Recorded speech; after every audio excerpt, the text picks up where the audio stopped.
We all know by now, plant life took a major hit during that freeze. This week, we're continuing to talk about plant care for those of you who had damaged plants. I spoke with South Texas gardener Gabriel Vega on how to nurture the roots of those plants back to health. Gabriel, last week we talked about what to do if you're seeing freeze damage on your plants and shrubbery. And this week you want to continue with that a little bit on how to try to help those plants without doing too much. Correct. So by now, we can assess the damage out there on our garden. And again, it always goes back to root health. If you don't have a healthy root system, you will not have a healthy plant. A lot of older articles out there will say, to water, keep the ground moist and fertilize.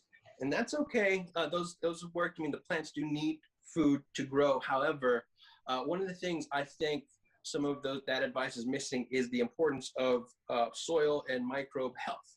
Again, it's really about nursing the roots back into health. And for that, you're going to want to use some kind of root inoculation. There's not a lot of, they're kind of like, it's kind of new technology in the gardening world, the division of all these different microorganisms, keeping them dormant in a bottle without them eating each other or it going bad. So there's not a lot of publication on there on how to use that after a freeze, but this stuff is amazing.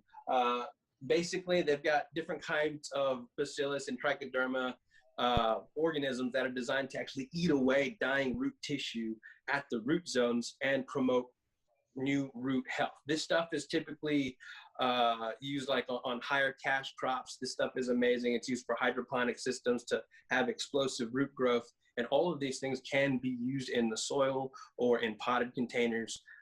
So these are one of those things. And another great format to use for a root health instead of fertilizer, because fertilizer is kind of like pushing the plant to grow when really we want the plant to heal, is compost tea. Compost tea is excellent. If you got a properly made compost pile in the backyard or bag compost, you can make an excellent compost tea with this. You can water this, use it to water your lawn. Your grass will love you for it. Your trees will love you for it. Pretty much anything will love you for it.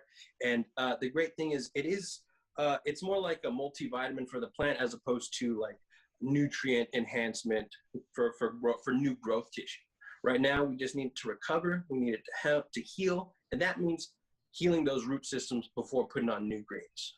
So for us amateur gardeners, you're saying fertilizer would burn them. It really wouldn't help at this point. There's a good chance that fertilizer could burn.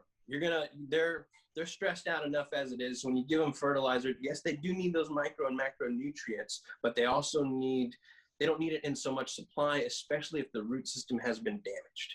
Because if the root system's damaged, then the vessel for nutrient uptake isn't going to be as conductive as you'd hope it to be. So if you can nurse the roots with compost tea or root inoculants like the Voodoo Juice or the Piranha back there, those things will do wonders for your plants and get you into a better position to have explosive growth for the spring.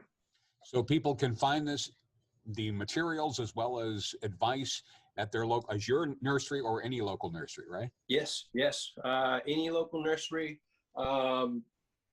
will be more than willing to help you, point you in the right direction. If they're not sure, again, because the whole nursing roots back to health is kind of new, and these products they're premium products. They're like on the cutting edge of gardening. If you come across a nursery that doesn't exactly know about those things, don't be too surprised. It's relatively new.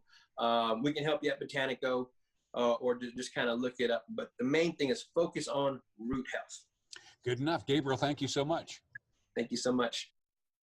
You can catch the South Texas Gardener every Saturday morning right here on 3 News First Edition Weekend.